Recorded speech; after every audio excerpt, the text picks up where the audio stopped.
Puzzle why a whole mummified cat is better than one rabbit's foot.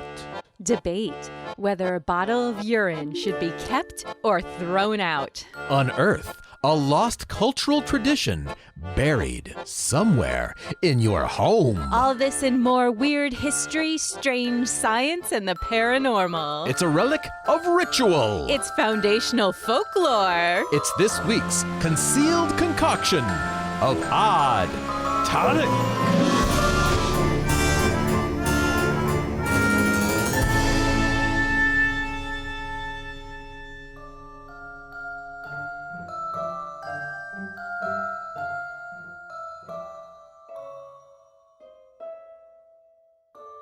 Welcome to the parlor. I'm Jennifer. And I'm Maxwell. Come in and warm yourself, dear guest. Although it is technically not quite winter yet, we are getting a jump on the wintertime festivities and have brewed some hot cinnamon stick tea. I can't believe we are in the midst of December already. I know. I'm pretty sure there's been a time slip. Just yesterday, it was still summer. Yes. And the year? 1945. Well, although the trees are now bare and the ground is frosty, it's warm by the fire in the parlor. It's definitely the season to stay in and stay warm. It's all about getting cozy and hibernating in the one space you really feel is yours, your home. That's right. Home is where you can let your hair down after a day of dealing with a road full of surly, frenzied consumers out to make this the merriest and most peaceful holiday ever, or will commit murder-suicide while trying. There's no drama in your home, no surprises. We love it like an old, comfortable shoe and know its every nook and cranny. Or do we? Here are some homeowners who definitely did not. The following list is some of the weirdest objects people have discovered hidden inside the confines of their own homes. This comes to us thanks to boredomtherapy.com and ranker.com. In November 2011, after moving aside an old bookcase in their new home, the Brown family of Greenville, South Carolina, discovered a secret corridor and the desiccated bones of Nancy Drew. Hoping for perhaps hidden treasure, the couple instead found a note inside. It read, "You found it. Hello. If you're reading this, then you found the secret room. I owned this house for a short while, and it was discovered to have a serious mold problem, one that actually made my children very sick, to the point that we had to move out." What? The note went on to invite the new homeowners to get in touch with the man who wrote the note, which the Browns did.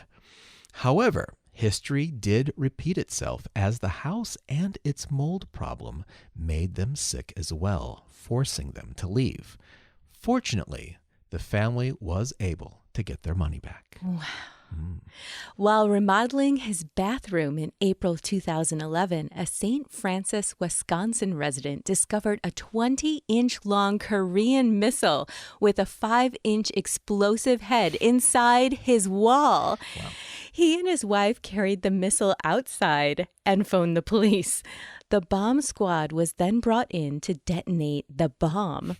Neighbors told the couple the previous owner had served in both World War II and the Korean War and liked to bring souvenirs home.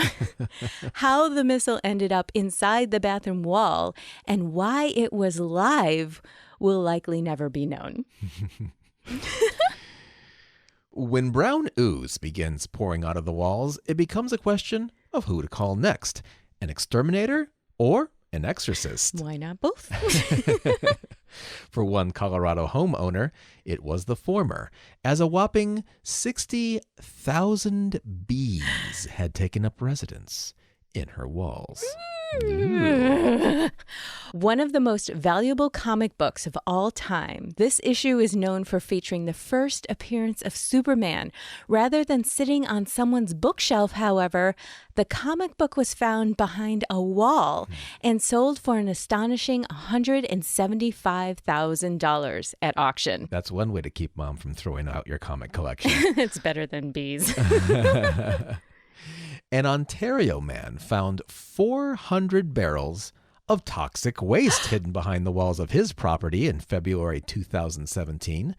According to a report from television station CHCH, the owner had already discovered 400 barrels containing dangerous cancer-causing substances before knocking out the wall in question and revealing the additional 400 barrels. The building's previous owner, John Curry, once operated a tar product business at the location and apparently had a record for inappropriate waste disposal. It's completely unbelievable. When an expecting Idaho couple moved into a new home in 2009, they couldn't wait to hear the pitter-patter of little feet. What they got instead was the hiss of hundreds of venomous snakes slithering up from a nest below their house and through every crevice of their home. It's positively Hitchcockian. When a Canadian man discovered hundreds of bats living in his attic and walls, he worked tirelessly to seal up every entry point. Unfortunately, bats like to return to the very same place every year. A man's iPad. That's right. And every single one managed to crawl their way back inside his house and his iPad. While most of us store things like baby toys and old furniture in our crawl spaces, others prefer to stow away 400-year-old heads of French monarchs. Like us. Yes, that's right. During a search of a retired tax collector's attic, a journalist stumbled upon the petrified head of King Henry IV in a hidden wall space. A tax collector who actually got his pound of flesh. I thought you were going to say he finally got a head. All right, well, toxic waste and a horde of poisonous snakes is not what you'd call a great find. But how about $182,000 in Depression-era money? Ooh. According to mentalfloss.com, that's what Ohio contractor Bob Kitts found inside the walls of the bathroom he was renovating. The contractor called the homeowner, Amanda Reese, who offered him 10% of the find. He demanded 40%, and the situation devolved from there. After the spat went public, 21 descendants of the home's original owner, Patrick Dunn, a wealthy businessman who hid the money during the Great Depression, also filed a claim. After costly court proceedings, everyone laying claim to the cash received only a fraction of the find. Wow. While their lawyers were last seen hiding tens of thousands of dollars in their walls. The circle of life. However, there's also a completely different and very peculiar category of things found hidden in older homes. A prime example is a very interesting discovery made in a historic building in the village of Watford, England, last October. Contractors were demolishing the chimney of a private residence that had once been known as the Star and Garter Inn, a public house first built over 260 years ago. As they took the chimney apart, they chanced upon something rather creepy. A glass bottle full of fish hooks, human teeth, shards of glass, and an unidentified liquid. The artifact is called a witch bottle. To date, nearly 200 of them have been recovered from old buildings, churchyards, and riverbanks across Great Britain. And the UK is not alone.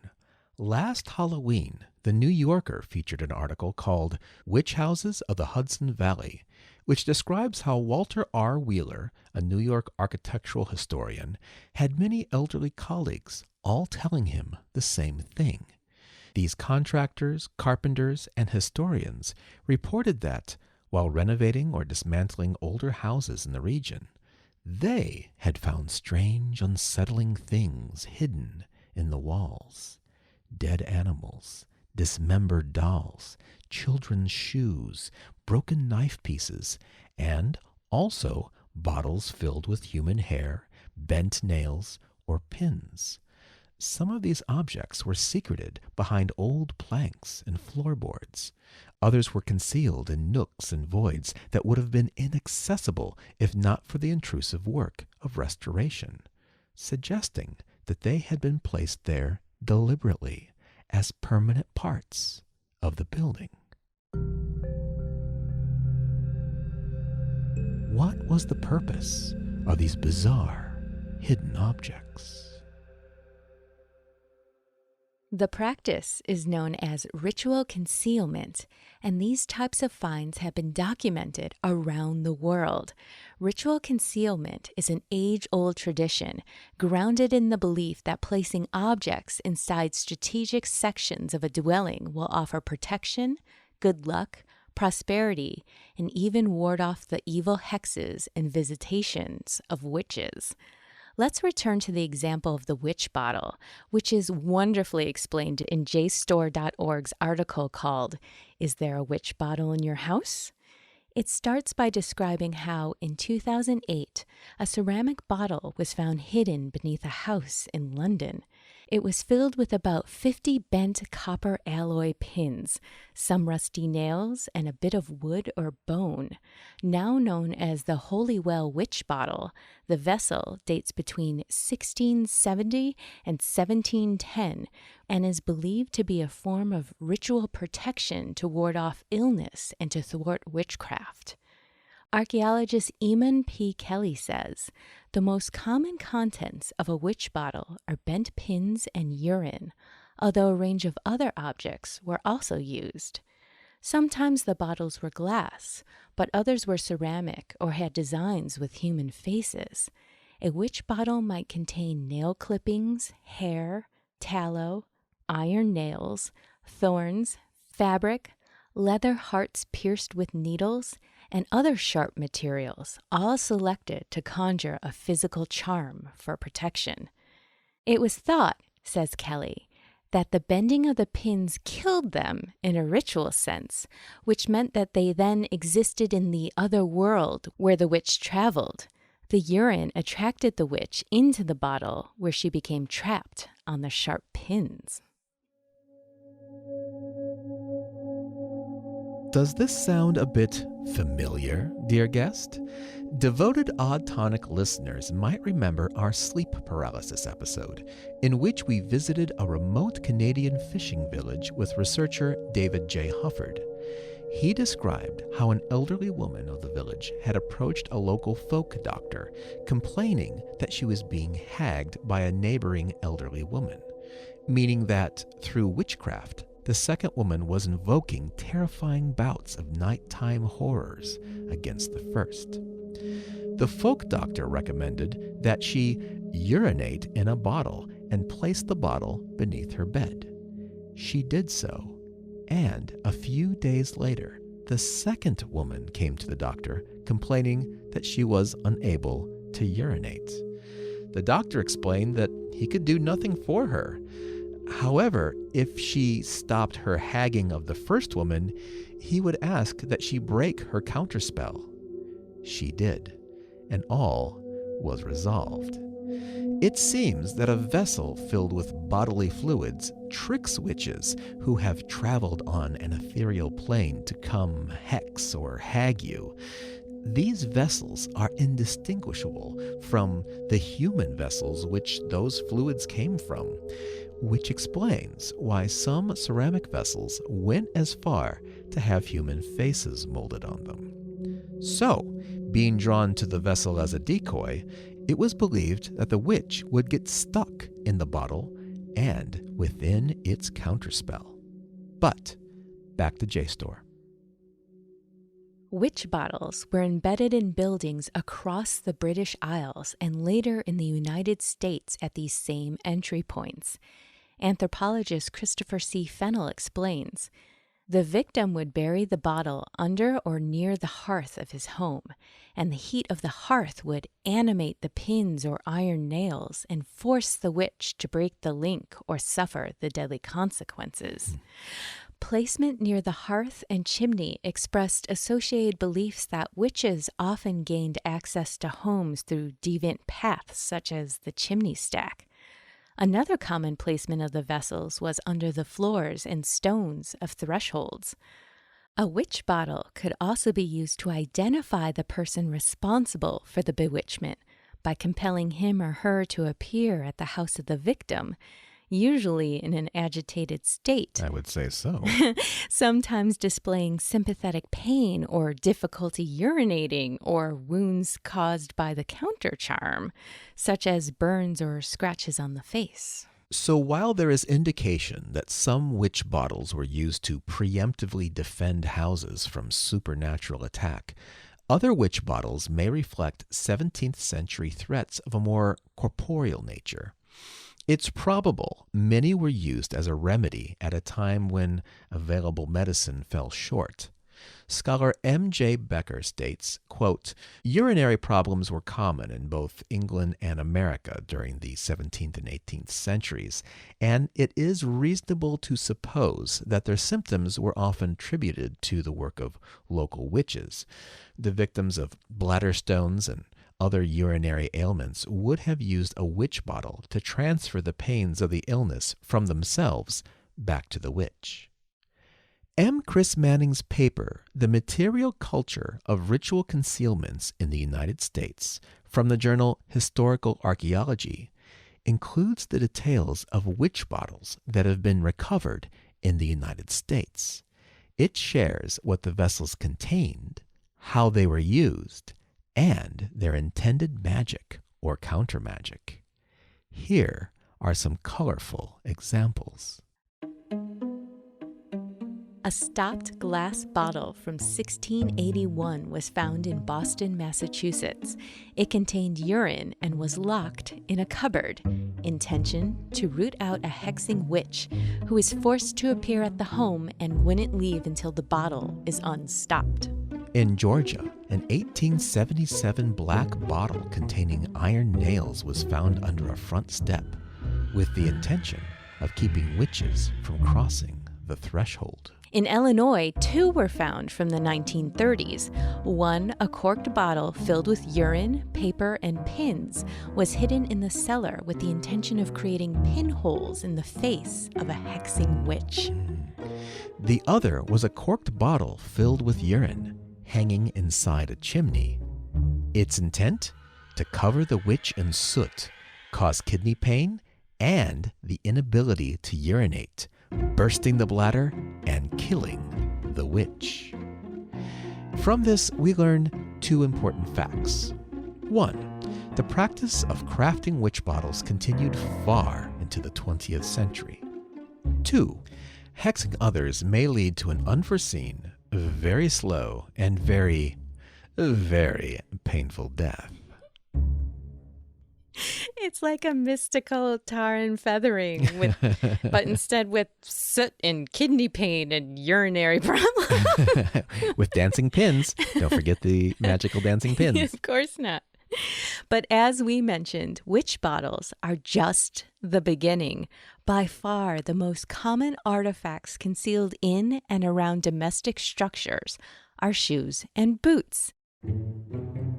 There are approximately 2,000 known cases of concealed footwear worldwide. However, unlike witch bottles, there are very few historical accounts describing the practice. It is widely believed that the concealed footwear served as a apotropaic function, that is to say, protecting the home and its occupants from malevolent forces, bad luck, and misfortune, or offering good luck and prosperity. The most frequently reported locations for concealed footwear are inside a wall or around the hearth or chimney. The majority of concealed footwear consists of a single shoe or boot, although deposits of multiple shoes called families are not uncommon. In cases of a single shoe, 57 of them belong to children, while 66 were adult shoes of equal gender balance. Interestingly, there appears to be a preferential selection of left-footed over right-footed shoes. Many accounts, particularly those found in African American folklore, actually specify a preference in magical charms for the left shoe, so this is not surprising. Nearly all examples of concealed shoes, boots, and slippers are well worn, showing signs of heavy use before being used for this ritual. In addition, some examples have clear signs of deliberate destruction. At the John A. Rowland House in Hacienda Heights, California, a late 19th century man's shoe, carefully and deliberately cut in half, was found between two floor joists. A nearly identical half-shoe concealment was discovered in the Old Don at the Lutheran Theological Seminary in Gettysburg, Pennsylvania. Such examples may also represent the ritual killing of the shoes to activate its magic in the other world of the dead. Although there are very few historical descriptions of shoe concealment, it is clear that old shoes possessed ritual significance among European and European American populations. As late as the 1940s, it was reported in Suffolk, England, that, quote, shoes placed at a door, one going in, one out, will prevent nightmares, as nightmares were believed to be caused by the nocturnal visits of hags and witches. It was also said that, quote, to cure nightmares, set your shoes at the foot of the bed with the toes pointing away from the bed. And according to one German-American informant, quote, if someone comes to your house and you think they are a witch and you do not want them to come in, lay an old shoe in the door, and if she is a witch, they cannot step over the shoe. So, those of you who suffer from sleep paralysis, take note. Maybe it's time to take all the shoes out of your closet and place them in your bedroom doorway and around your bed for protection. We want to know if it works. Yes, we do. Contact us at theparlor@oddtonicsociety.com and share your experience if you try this. Absolutely. Now, while most cases of concealed footwear appear to have been deposited by the occupants of a building for supernatural protection, there is considerable evidence to indicate that by the late 19th century, the practice had largely evolved into a ritual adopted by members of the building trades, particularly masons and plasterers, who were almost certainly responsible for the concealment of footwear that have since been found in important public structures. Which just goes to show that some traditions die hard, while other traditions seem to take that saying a bit too literally. When we return, we'll explore the darker side of ritual concealment, including mummified cats, horse skulls, and human sacrifice. Don't pull up your floorboards just yet. Odd Tonic will be right back after we bend some pins and fill some bottles. We'd like to give a special shout out to our friend and fellow Odd podcaster, Diane Student, creator of the excellent podcast History Goes Bump. Need more strange history and ghostly goodness in your life? Ooh. Check out History Goes Bump. Do you like to mix creepy with your history?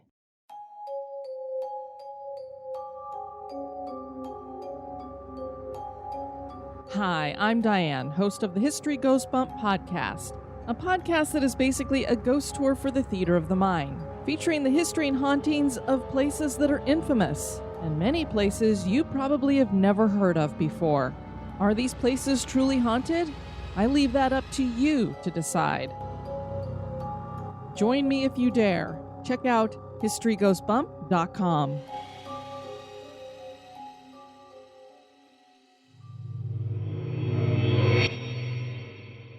Do you remember life before, Odd Tonic? Perhaps you were kidnapped by pirates, forced to sail the high seas to search for cursed, sunken treasure. Or you were entombed within a cellar wall by your worst enemy, alone, without Wi-Fi. But now you are safe and sound in the parlor with us, discussing more weirdness than your telltale heart could ever yearn for. Help other oddlings find their way to the parlor as well. Write us a kind review on Apple Podcasts, Stitcher, CastBox, iHeartRadio, or Podchaser.com so new listeners can discover the odd they're missing. You can also watch our episodes on YouTube, and be sure to come and be social with us. Follow us on Twitter and Instagram, and like us on Facebook, all at Odd Tonic Society. Check out our delightful Odd Tonic group. And just in time for unique holiday gift giving, check out all the Odd Tonic merch. Give the gift of odd with an Odd Tonic t-shirt, tote bag, coffee cup, and more. Check out the whole line at oddtonicsociety.com/shop. Now let's return to the strange objects and worse that may be lurking inside the walls and floors of your home. Welcome back. So far, we've learned that legions of bees or venomous snakes may come pouring through the crevices of your home at any moment. And now we know that if you have never been hexed or hagged by a witch, you can probably thank a big bottle of stale urine under your floorboards for that, or perhaps some stinky left foot shoes nestled in your wall insulation. But now let's go back to M. Chris Manning's paper, The Material Culture of Ritual Concealments in the United States, where we'll start to explore the darker, creepier side of ritual concealments, starting with the bodies of cats. Most appear to have been either naturally or artificially preserved and have been described as mummified, fossilified, or smoked by those who discovered them. Cat jerky. Gross. Other examples have included taxidermied cats and those in a skeletal state. As with concealed footwear, numerous examples of concealed cats have been found in standing structures in the British Isles and North Central Europe, which points to a possible Anglo-Saxon or Norse origin for the custom. However, Germany and Australia have found a fair number of cats in their walls as well, 200 and counting in Germany alone. There is difficulty in dating concealed cat specimens. However, the practice appears to have been relatively common in Europe by at least the late Middle Ages, enduring into the 20th century. Although concealed cats have been found in a variety of buildings, including religious structures, they are most commonly encountered in domestic homes. Some have speculated that these bodies reflect cats who became a bit too curious and got stuck in spots from which they couldn't return. However, the physical evidence clearly indicates that this is not the case. A number of concealed cats have been found accompanied by dried rats, mice, and birds, often discovered artificially posed as if in the midst of an attack or chase, or positioned with their prey in their mouths. In some instances, the cats have been found in special cavities created specifically for the purpose of concealment. Research has identified nearly 40 cases of dried, mummified, or skeletal remains of cats uncovered in buildings in the United States. The majority of them appear to have been concealed during the original construction of the property and are found in sealed voids that have not been accessible since that time. So, what drove people to hide a dead cat in their wall? Theories range from it being a method for scaring away real rodents to warding off spirits, witches, and, in particular, witches' familiars or spiritual vermin. Another popular idea maintains that cats were entombed in buildings as a form of foundation sacrifice. And what is a foundation sacrifice, dear guest? Buckle up. History is about to get really ugly.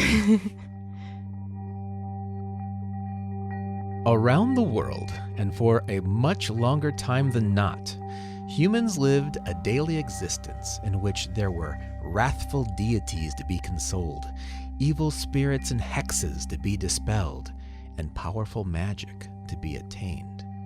The sacrificing of foodstuffs and animals did the major lifting, but to invoke this serious juju, sacrificing a fellow human was the only way to get the mojo rising, and the ancients lacked no shortage of reasons to make your last breath that season's hottest and most attended party, including the assurance of victory in war, a plentiful harvest, the avoidance of disease, the relief in knowing that a revered leader still had his entire entourage in the afterlife, and so on.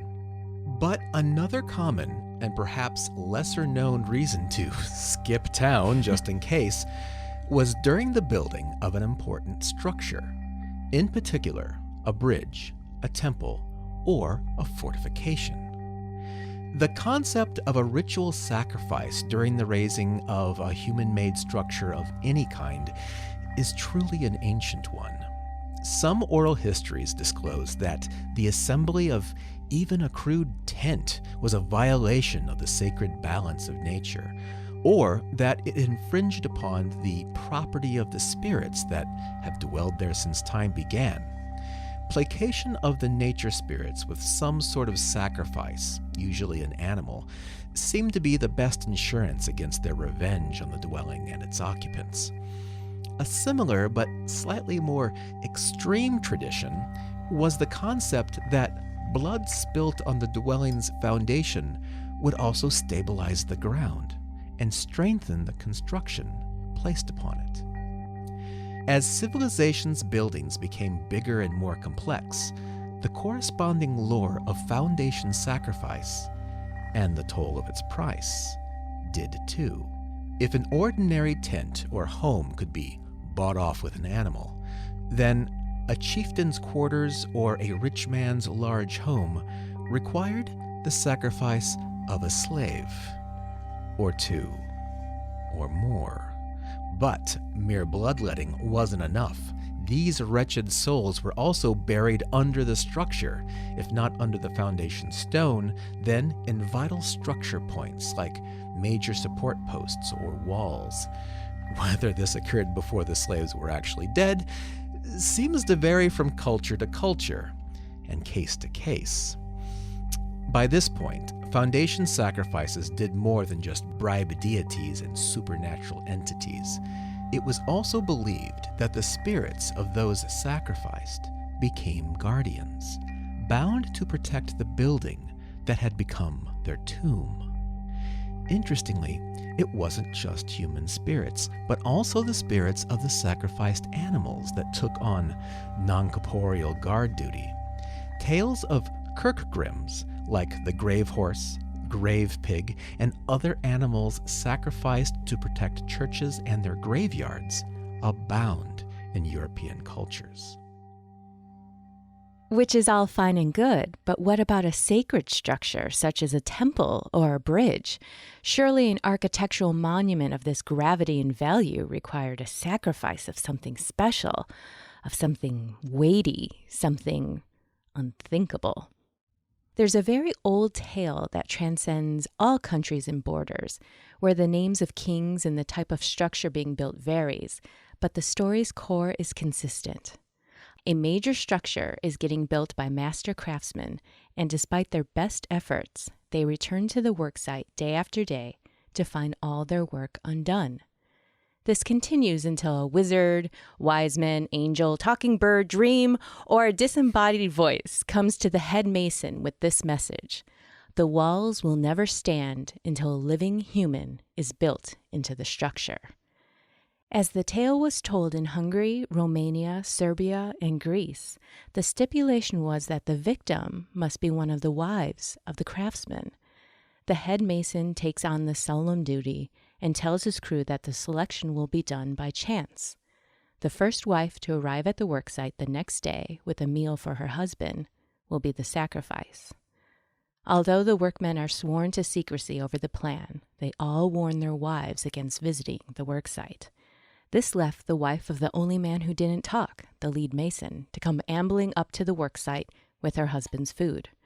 Her reward was getting walled in alive at the site, and henceforth, they say, the structure retained its integrity. Other versions of the walls that wouldn't stand story further amps up the stakes, where the sacrifices are children, even infants. And dear guest, we wish we could tell you that these folk tales were few and isolated, but they are innumerable and extend from Europe and Asia to the Pacific Isles and South America. A Danish folk tale describes how, when the first fortified walls were being built around Copenhagen in the 13th century, a young girl was lured into an arched vault containing a chair and a table filled with toys and sweets. As she played, masons sealed her in. In the mid-1880s, Jacob Grimm, of the famous Brothers Grimm, related similar old German folk tales. There's one of a boy being purchased from his mother, and after giving him a cake to eat, builders encased him in a wall of Liebenstein Castle. He tells another of a boy walled in at Reichenfels Castle. And we assume you're getting the picture now, so we'll spare you the dozens of other stories we found. But surely these are nothing more than folk tales. There couldn't really be any truth to them, right? Unfortunately, there is enough worldwide archaeological evidence from the last 200 plus years to support that these were more than macabre cautionary tales. Human remains of all ages have been found under old foundations, post holes, in walls, in bridges, ancient temples, and even old churches in the UK. But also found are the clues that, off and on, people began to think that maybe this whole murder thing was kind of uncool.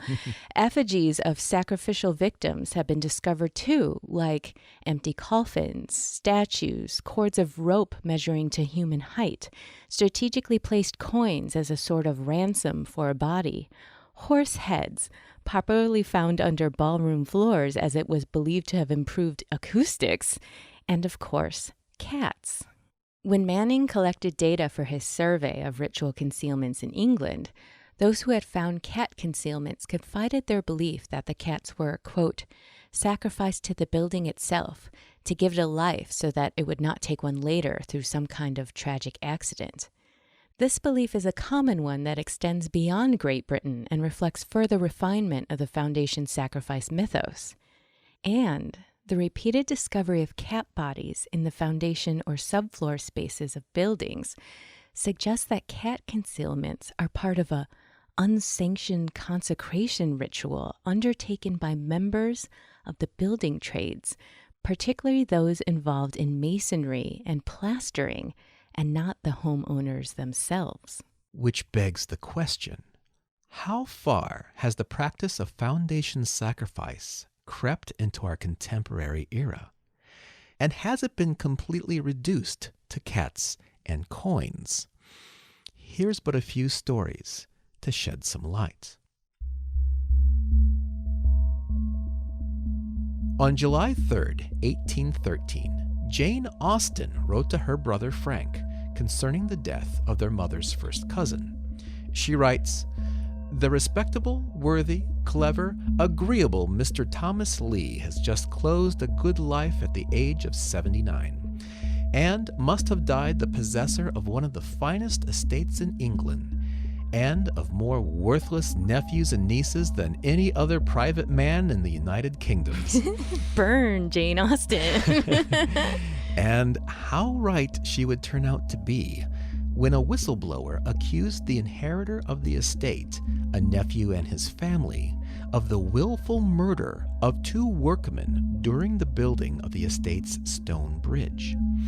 According to his testimony and that of 2 others, the family stood on site and oversaw the positioning of a large abutment stone over its foundation, and, on their literal command, had the stone dropped suddenly into place before the 2 workmen cleared the area. The whistleblower described how each workman was paid £10 in hush money that night, and how these were only 2 of the 4 bodies he had witnessed becoming part of the bridge abutments.